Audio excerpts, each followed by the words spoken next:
Hi guys, তোমরা কেমন আছো? আশা সকলে ভালো আছো। আজকে যে টপিকটা তোমাদের প্রথমে শিখে বসে দেখো, রিডিং কম্প্রিহেনশন আনসিন, এটা আনসিন প্যাসেজ। অবশ্যই দেখো তোমরা প্রথম থেকে শেষ অবধি দেখলে অবশ্যই শিখতে পারবা অনেক কিছু ওয়ার্ড, অজানা ওয়ার্ড, অবশ্যই শিখতে পারবা অজানা সেন্টেন্স।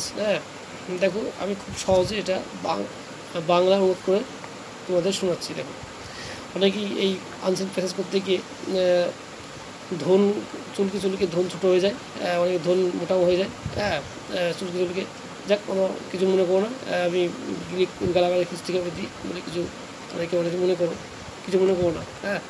যাক, আমি এখানে আমাদের মানে করে শোনাচ্ছি। দেখো, birds fly in the sky, পাখিরা আকাশে ওড়ে। দেখো, দে লিভ ইন নেস্ট, তারা বাসায় থাকে।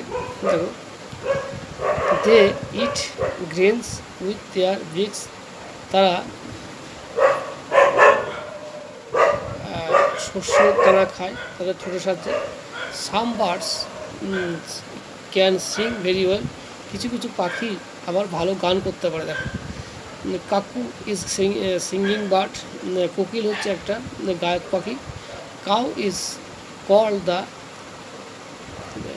স্ক্যাভেঞ্জার বার্ড, কাককে ঝাড়ুদার পাখি বলা হয়। মনে রাখো। দেখো, স্ক্যাভেঞ্জার মানে হচ্ছে ঝাড়ুদার পাখি।